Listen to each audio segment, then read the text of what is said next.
Okay, let's unpack this. Welcome to a deep dive.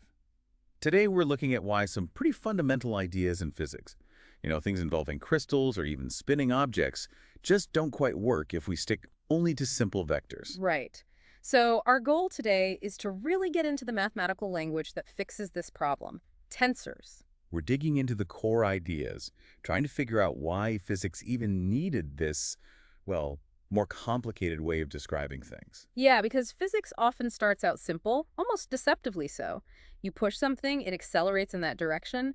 Cause and effect seem perfectly aligned. Exactly. We often begin with vector fields, right, where one quantity is just proportional to another, maybe multiplied by a single number. Easy. Uh-huh. But the moment you look at real materials, materials with internal structure like crystals, that beautiful simplicity kind of breaks down. The effect just isn't in the same direction as the cause anymore. And that breakdown is precisely where tensors come in.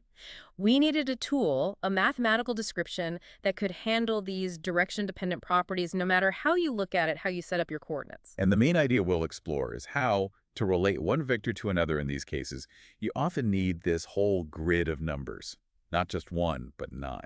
So the classic example to start with is dielectrics, materials that polarize. You apply an electric field, let's call it E, that's the cause. And that field causes the charges inside the material to separate a bit, creating polarization. P, that's the effect. Right. Now, in simple stuff, isotropic materials like, say, air or water, P lines up perfectly with E. Apply E pointing north, P points north. Simple proportionality. Okay, straightforward. But now, the crystals. Yes, this is where it gets interesting. Crystalline substances, what we call anisotropic materials. Their internal structure, the lattice arrangement of atoms, dictates how charge can actually shift around. So if I apply my electric field, E, straight up, I'd normally expect the polarization P to also point straight up. You'd think so. But the crystal lattice can act almost like a filter or maybe a prism for the field. Apply the field straight up, and the structure might make it easier for charges to separate slightly off to the side. So the resulting polarization vector, P, might point mostly up, but maybe also a bit sideways, or even forward and back. Exactly. The polarization gets physically twisted relative to the field that created it. The cause is up, the effect is tilted. Okay, I can picture that physical twist. But mathematically, why isn't it enough to just have, like, 3 different constants? Yeah. One for how E affects P in the x direction, one for Y, one for Z, Y9. That's the crucial bit. If you only use 3 constants, you'd be assuming that the x part of the field x only affects the x part of the polarization, px. Sure. Same for y and z. Right, that they're independent. But in these anisotropic crystals, they aren't independent. The field you apply in the x direction, x can actually contribute to the polarization in the x direction and the y direction and the z direction. Hold on. So putting a field on Poynting, say east, could make the material polarize a little bit east, but also a little bit north. Yes, because the crystal's internal structure couples those directions. To fully figure out the resulting polarization vector P, each of its components, Px, Py, Ps, depends linearly on all 3 components of the electric field, Ex, Es, and Es. Okay, let me track that. So P depends on east, E north, and Up. That's 3 numbers, 3 constants, just for the east component of P. And then I need another 3 constants for the B north component, because it also depends on all 3 E's, and another 3 for pup. Exactly. 3 inputs affecting each of the 3 outputs. 3 times 3. Yeah. That gives us the 9 constants. And that grid, that array of 9 numbers, usually written as a 3x3 matrix, that's what we call the tensor of polarizability. It's known as a second-rank tensor because it connects 2 vectors, E and P. And this matrix gives the complete description, regardless of which way I point the E field. It gives the complete linear relationship, yes. It maps any input E vector to the resulting P vector for that specific material. All right, so we have this 3x3 matrix of 9 numbers, but just being a matrix isn't enough to be called a tensor, right? It has to behave in a special way if we change our viewpoint. That's absolutely key. Yeah. If you measure these 9 numbers using one set of coordinate axes, say x, y, z, and then your colleague comes along and uses a rotated set, x, y, z, the numbers they measure for the tensor components will be different. Okay. But they change according to very specific mathematical rules. It's like describing a sculpture. From different angles, the coordinates you use to describe points on its surface change. But the sculpture itself doesn't change. Exactly. The underlying physical reality, the sculpture, or in our case, the physical relationship between the electric field E and the polarization P stays the same. Right. A tensor is the mathematical object whose components transform in just the right way to guarantee this physical invariance, regardless of the coordinate system you choose. So the tensor is the physical reality, in a sense, not just the list of 9 numbers in one particular coordinate system. Okay. That makes sense. Now, what about the energy involved here? Polarizing the crystal takes work. Yes, the work done per unit volume, let's call it a posteriori, you can derive an expression for this energy density, and it involves the components of the electric field and the polarization. And this energy calculation gives us something important. It gives us a really critical physical constraint. It turns out, based on thermodynamic arguments, that the polarization tensor must be symmetric. Symmetric meaning the number that connects x to pi has to be the same as the number that connects a to pi. Like alpha ti must equal alpha. Precisely. Same for the xz and yz pairs. Why? What does thermodynamics have to say about this? Well, think about the energy stored. If the tensor wasn't symmetric, the amount of energy you'd get back when you removed the field could depend on the order in which you turned the field components off. So it would be path dependent. You could potentially extract energy just by cycling the fields, which isn't allowed for polarizing a dielectric crystal. It has to be reversible thermodynamically. Exactly. So thermodynamics forces this symmetry onto the tensor. And that's huge. If alpha, and similarly for the other pairs, we don't have 9 independent numbers anymore. Nope. The 9 components are reduced to only 6 independent values. The 3 on the diagonal, alpha, and 3 off-diagonal ones, like alpha, alpha. That's a significant simplification, purely from physics principles. Wow, okay. So 6 numbers capture the full anisotropic behavior. And this leads to a nice visualization. It does. This symmetric tensor allows us to visualize the energy density, P. If you plot all the points in E field space that correspond to the same energy density, you get a shape. And that shape is? An ellipsoid. A 3-dimensional ellipse, like a squashed or stretched sphere, is called the energy ellipsoid.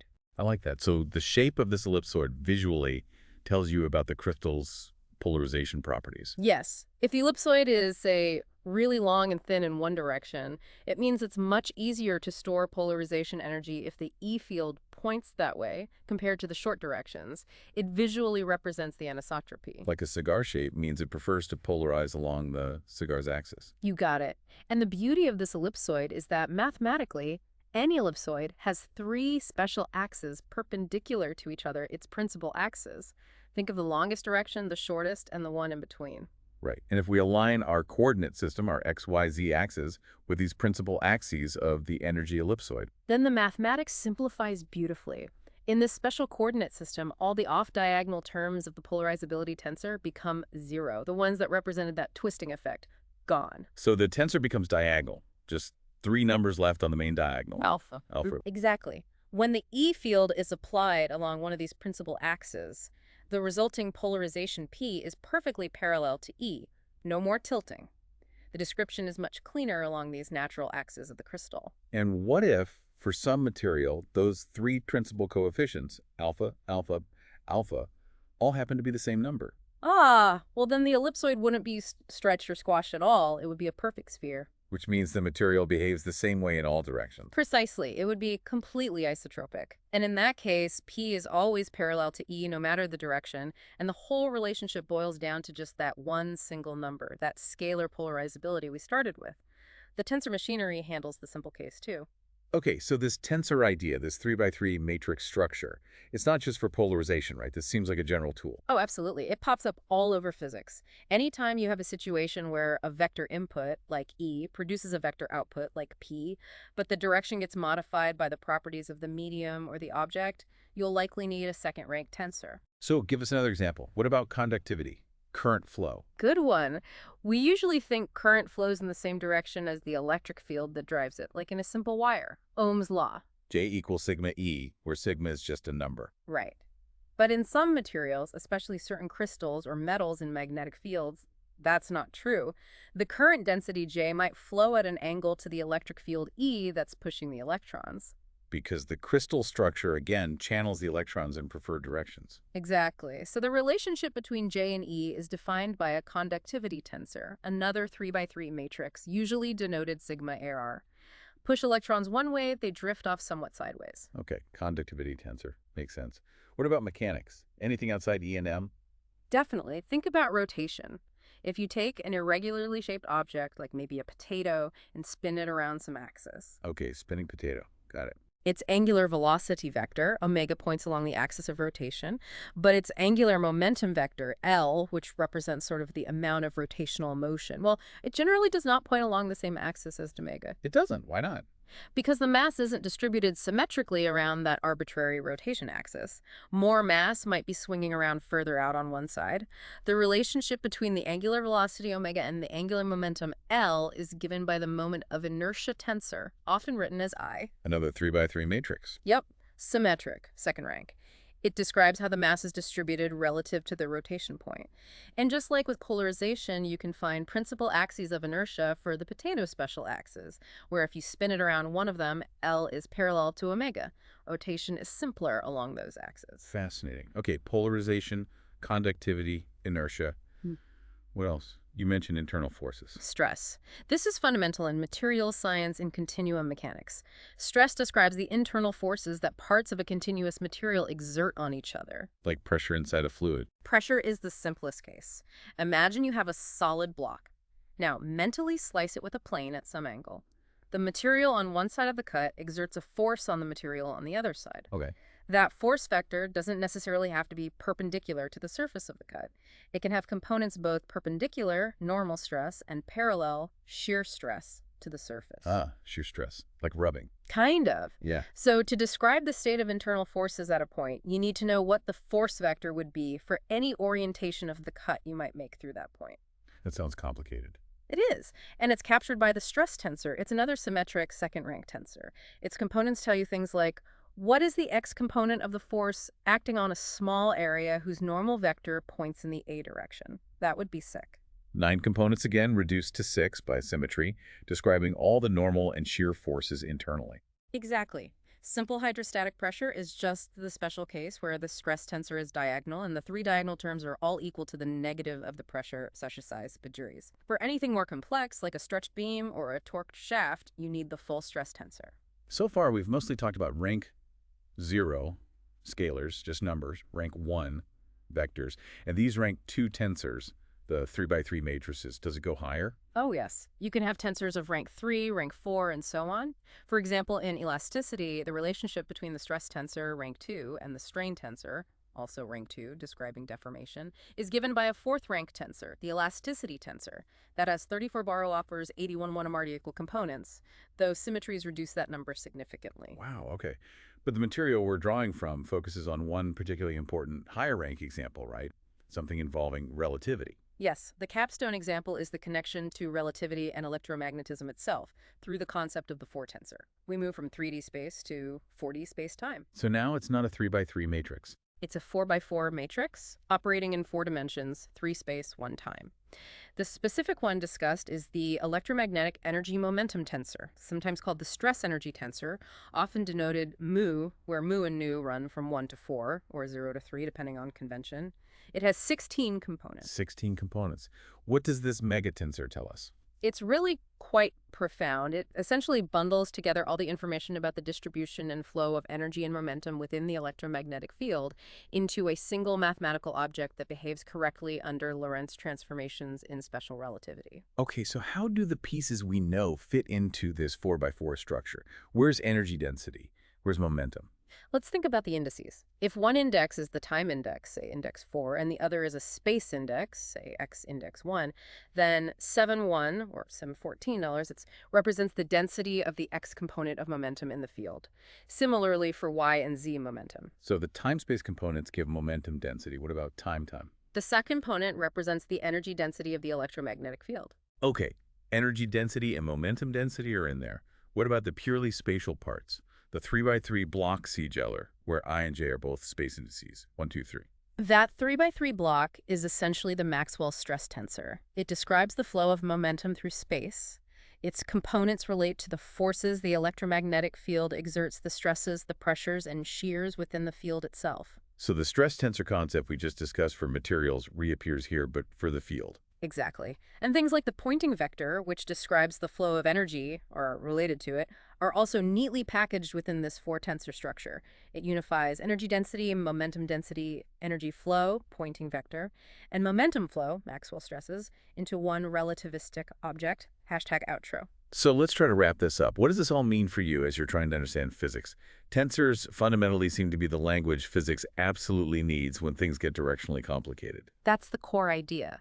They pull us away from that simplified picture where cause and effect always line up perfectly, and they allow us to describe the real-world anisotropic crystals, complex rotations, internal stresses in materials, even the fabric of space-time and fields. The key takeaway seems to be that a tensor defines a physical relationship or quantity in a way that remains true no matter how you orient your measuring sticks, your coordinate system. Hmm? It guarantees the physics is consistent. Exactly. We saw the polarizability tensor needed those 9 components for crystals, but then symmetry, rooted in thermodynamics, cut it down to 6 independent ones. And that symmetry gave us the energy ellipsoid visualization, which then showed us how choosing special principal axes simplifies the math again, making the tensor diagonal in that preferred frame. Right, and we saw this tensor pattern repeat for conductivity, for inertia, for stress, wherever directionality matters in relating to vector-like quantities. It really shows that sometimes the deepest insights aren't in the simple linear relationships, but in understanding these more complex, interconnected matrix structures that govern how things behave. Absolutely. The 3x3 tensor handles directional properties in 3D space, and the 4x4 four-tensor steps it up to handle energy and momentum flow in space-time, all while respecting relativity. So maybe a final thought for you to consider. We've seen how vectors rank 1 handle simple motion, and how these second-rank tensors handle things like polarization and rotation. What other, perhaps even more intricate phenomena in nature might demand the even more complex language of higher-ranked tensors, maybe rank 4 or beyond, for us to truly grasp them? What else out there is hiding in that complexity?